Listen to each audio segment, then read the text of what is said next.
Magandang araw sa inyo lahat mga kaurag. Ito na naman po ang inyong lingkod, Mr. Urag. So, ngayong araw na ito mga kaurag, tayo ay mamamalengke, tayo ay bababa kasi naka-schedule tayo ngayong araw na ito. Kasi dito sa lugar namin, MWF, TTH, so, ngayong araw na ito kami ay naka-schedule para pumunta ng palengke. No? So, titingnan din natin kung ano na yung itsura ng palengke doon. Anyway, dalawa kasi yung lugar na pupuntahan doon. May isang palengke sa kaliwa at isang palengke sa kanan. So, sa kanan, iba yung dito lang sa lugar namin 'to mga orag 'no, sa kanan so yun yung MWF, sa kabila naman yung TTH. So, alin dun na puwede kang pumunta at titingnan natin ngayong araw na 'to kung ano ba ang itsura ng palengke. So, pahirapan pa rin bumaba mga kaurag, so kailangan natin meron tayong barangay, gate pass.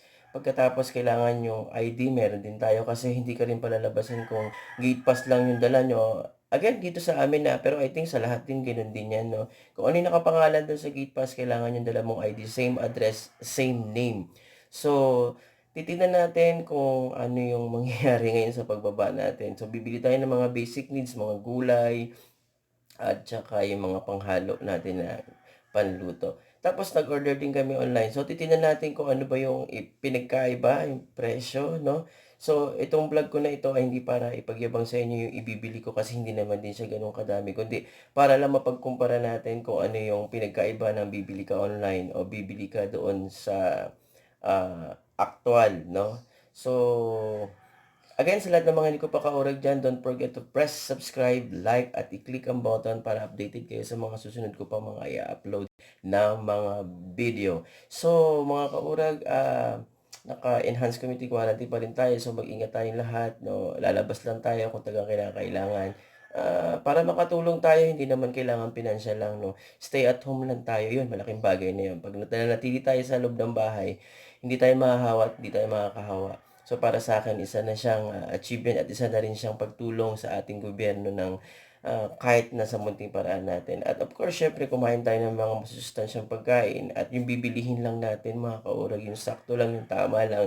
Anyway, pwede naman talagang lumabas, pwede naman talagang pumunta ng palengke as long as na needed at kailangan talaga. No? So, manalangin tayo. Huwag natin kalimutan manalangin para at least yung biyaya dumating sa atin kahit papano ay mag-continue. So again, ito po ang inyong lingkod, Mr. Urag, at mamamalengke po tayo, bababa po tayo. Titingnan natin kung ano na itsura at titingnan din natin kung po pwede tayong mag-video doon kasi ang alam ko, sabi sa akin ng kaibigan ko, sobrang dami na ng pulis, no? Marami yung mga sundalo, mga pulis kasi talagang hinuhuli na yung mga nagtatrasil. Kaya didiskarte tayo. Titingnan natin kung paano tayo makakababa ngayon. Kasi ang patakaran talaga, pwede kang pumunta, maglakad ka. So, napakalayo ng palengke mula dito sa amin. So, tingnan natin kung paano tayo makakalabas mga kaurag. Again, mamalengke na tayo. So, babalikan ko kayo mga mamaya mga kaurag.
Okay mga kaurag, ito na yung binili kong mga samot-samot doon sa palengke. No? Pagka ganito mga kaurag ang binili mo, makakamura ka dyan. No? Ito yung dahon ng ampalaya kasi magmumunggo kami. Ayan, grabe ang presyo ng kalamansi mga kaurag. Tapos pagka ganito, makakatipid din kayo yung tumpok na siling ganyan. Ayan, dahon ng sibuyas. No? Patatas, yun. Tsaka yung ganyang klaseng talong. Pagka ganito mga kaurag na talong, mura lang yan. Unlike pag mag-online kayo, medyo mahal yan. Tapos yung ganitong tumpok ng sili, 5 piso lang yan. Yan, siling pula, medyo mataas lang din ang konti ang presyo. Tapos yung sibuyas kasi, dahon ng sibuyas, gamitin yan, no? Yung dahon ng ampalaya, magmumunggo kasi kami. Pero yung kalamansi at saka luya, grabe. As in, triple yata ang presyo. Ayoko na lang sabihin, basta mahal siya. So mamaya papakita ko sa inyo yung mga nabili namin online na gulay. Okay mga kaurag, ito na yung aming mga nabili online na mga gulay.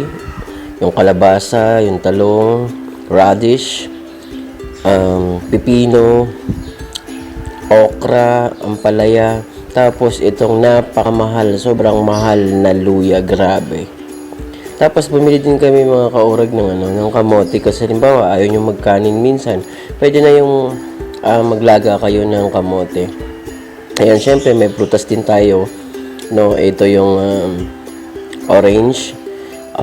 Dapat meron kami order na saging na saba pero wala na daw, ubos na daw kasi yun ang mga mabili talaga. Maganda sana kung may saba kasi ang saging na saba sana gamot. Pero okay din tong saging na ito, no. Pineapple, tapos papaya. Tsaka mansanas sana order kami pero wala na rin, out of stock na sila, no. Yun yung mga basic, no. Okay? So, ang pagkaiba ng online tsaka doon sa bibili ka ng actual, syempre mas mahal online. Pero ang kagandahan lang naman pag online kasi nga, hindi ka na yung bababa ng bababa. No, actually kaya lang kami bumaba ngayon kasi may talagang may sinadya rin kami sa baba, nagbayad din ng mga bills and all that. Pero as much as possible, kung meron din naman kayo na mag-online na lang din kayo kasi sabihin na natin medyo mahal pero hindi ganun ka-hassle kasi nga bawal na talagang magtagal sa baba, may oras lang talaga. Ayan. Tapos ang technique dyan mga kaurag, no, unahin nyo yung mga medyo hinog na siya, tulad itong ampalaya na ito iluluto na namin to ngayon kasi medyo hinog na siya, no, hindi na yung tatagal. Yung okra, ilalaga na rin yan. Tapos, syempre, bumili kayo ng madaming sibuyas at bawang kasi yan yung mga basic na ginagamit talaga. Kahit simple lang iluto nyo, kahit mag-gisa lang kayo ng gulay dyan, syempre, dapat may sibuyas. Again, yung pinagkaiba ng, mas makakatipid nga kayo kung actual kayo bibili doon sa palengke. Pero, sabi ko nga, ang hirap pumila talaga. Okay mga kaurag, ito na yung ating mga prutas at gulay na nabili online. Syempre, may kasama rin niyang sibuyas at saka bawang. Yan yung mga medyo mahirap bilhin ngayon sa palengke, no? Kaya yan yung mga nabili ko online. At saka yung walang kamatayan na luya na sobrang mahal, grabe. As in, triple yata ang presyo ngayon ng luya. Kasi ginagamit siya ngayon mga kaurag, nilalaga siya. Di umano ito disclaimer, hindi ko masasabi na gamot talaga whatsoever. Pero alam naman natin na ang luya medyo maganda talaga yan sa katawan. So, ang gagawin dyan, nilalaga, tapos pakukuluan, tapos yung pinakasabaw niya, yun yung instead na pangkapinin nyo, yun ang gagamitin nyo, no? Parang pinakatsaan nyo siya. So far, ito yung ating mga nabili online na mga prutas. Again, hindi ko to pinapakita sa inyo para ipagyabang kundi para ipakita kung ano ba yung pwede yung pagpilian. Yung option nyo, pwede yung bumili kayo sa palengke or bibili kayo ng online. Okay mga kaurag, ito yung ating gulay at prutas na pinamili kanina online, no? Andyan din yung ating sibuyas at saka yung bawang. So, konting tip lang mga kaurag, no, sa pagbili ng gulay at prutas. Kunin nyo yung wag masyadong hinog para at least tumagal siya, no? So, hindi kagaya itong ampalaya na to. Nakikita nyo na yan, medyo hinog na siya. So, ang gagawin ko dyan, ilalagay ko siya mamaya, magigisa ako ng munggo. So, pwede siyang ilasama. Tapos, itong okra naman, pakukulong ko siya ng 2 to 3 minutes lang, okay na yan. Okay na naman yung ginagawa ng iba, nilalagay sa ibabaw ng sinain yung pag inin na at luto na siya So yun, pwede na yun dyan. Again mga kaurag, ito yung ating mga gulay at prutas na pamili. Hindi para ipagyabang, kundi para ipakita sa inyo yung option ninyo na pwede kayong bumili ng online, pwede kayong bumili direkta sa palengke. Pero dapat maaga kayo at saka alam nyo yung schedule nyo ng pagbaba para hindi sayang yung pagpunta nyo sa palengke.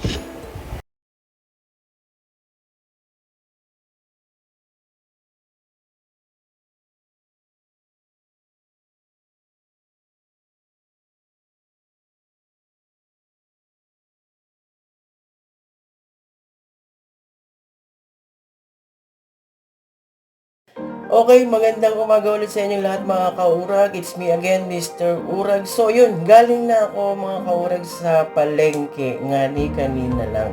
So kung mapapansin nyo sa video ko mga kaurag, ay ibang-iba na. Hindi na yung kagaya dati na maraming sasakyan.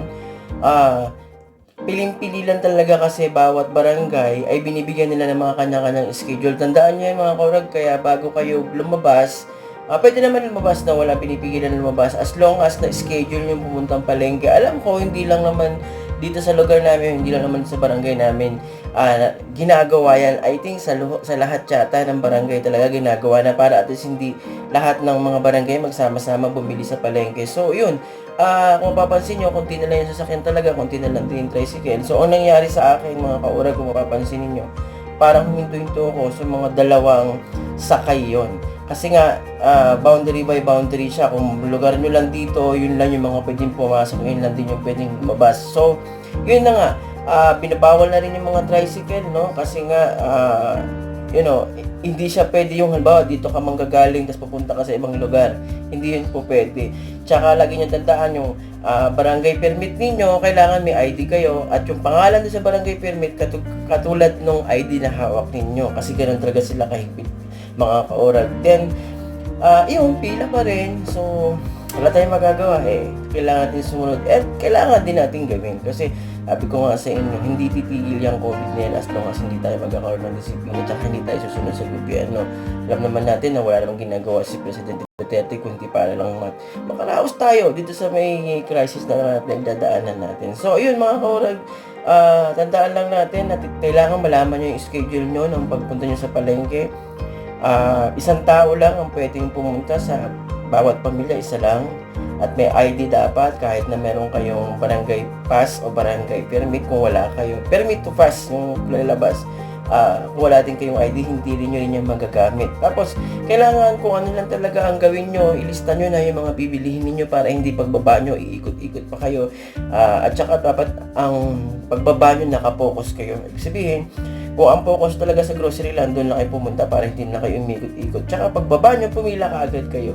Kasi habang tumatagal, habang ako kasi maaga ako bumaba, so kaya medyo maaga rin ako nakabalik kasi nga mas maaga, mas maganda. Sa amin kasi, tulad ko, sa lugar ko, from 6 a.m. to 12 ng tanghali lang ako. So, bumaba ako before 6. So, nasa palengke na ako ng 6 o'clock. So, yung palengke naman, tsaka yung mga grocery naman, usually mga 7 or 6:30. Minsan may bubukas na, papapila na sila. So, ganun lang. Ilista ninyo yung mga bibilihin niyo para pagpunta nyo dun sa baba o sa palengke. Baba ako ng baba kasi bumababa pa kasi ako mga kaurag. I mean, pagpunta nyo sa lugar, sa palengke na pagbibilhan ninyo, mabilis na lang kasi nakalista na, naka-itemize na kumbaga. Ngayon, papakita ko sa inyo, nakita nyo rin naman yung tawag dito, yung online na binili ko na mga prutas at gulay. Tsaka yung binili ko lang doon sa samot-samot doon sa palengke. May pagkakaiba kasi unang-una sa presyo. At tsaka, well, yung sa online na bili ko, sariwa naman siya. Masayang-masaya ako kasi sariwa naman siya. So, ayun, mga kaurag, no, tandaan natin na pag hindi naman kailangan lumabas, stay at home na lang at yan lang ay malaking tulong na rin yan sa Pilipinas at sa gobyerno natin, no. So, again, sa lahat ng mga at saka kung mapapansin nyo, no, pila pa rin talaga. So, pila pa rin, susunod pa rin. Tapos, hindi kayo pwedeng bumaba. Isa pa pala, importante sa lahat. Nang wala kayong mask, kailangan naka-mask talaga kayo. No? Yun, social distancing din, 1 meter din ang alisto. Kailangan alisto. Kailangan alert ka talaga pag nasa baba ka. Yung focus mo, yung dula sa bibilihan mo. Hindi ka gaya dati pag yung bababa ka, kung ano-ano pa tumatakbo sa isip mo. No? So, ngayon taga-focus ka. Kasi hindi ka pwedeng tumagal, halimbawa abutin ka na ng hapon, hindi na pwede. Kasi may mga time frames na sinusunod sa palengke nga, sa loob ng palengke. Minsan, pag alas 12, kina-cut off na nila, pinuputol na nila, hindi na pwede, alauna na naman babalik. So kung aabutan ka ng ganong oras, sayang lang yung baba mo. So, I mean, lagi natin tandaan, pag bumaba tayo, mag-concentrate tayo kung ano na yung lista natin, yung mga bibili natin, yung permit, yung ID, di ba? Syempre kailangan may pera ka. Baka mamaya bumaba ka, wala ka rin naman pala talagang pera. Hindi ako sanang, pero syempre kailangan preferred ka. Kasi sabi ko nga sa inyo, napakahirap lumabas, napakahirap pumunta ng palengke, no? Pabalik, napakahirap din. Kasi una-una sabi ko nga, inuhuli na yung mga tricycle, so diskartihan na lang talaga. Tulad ko, dumiskarte na lang ako kung paano ako nakabalik dito sa bahay, no? Hindi ko na lang pinakita sa video kasi medyo sensitive din siya. No, so yun, mamaya hintayin natin magkakaroon kami ng magbibigay ang aming barangay ng relief goods. So hintayin lang natin siguro mga 9 o'clock, anong oras pa lang naman, mga 8:30 pa lang. So hintayin natin. So ang style dito sa amin, ilalabas yung bangko, lalagyan ng pangalan para at least alam kung sino yung pinagbigyan nila. So tignan natin kung may mababago sa setup nila, no? Sa ating lahat, manatili lang tayo sa bahay, no?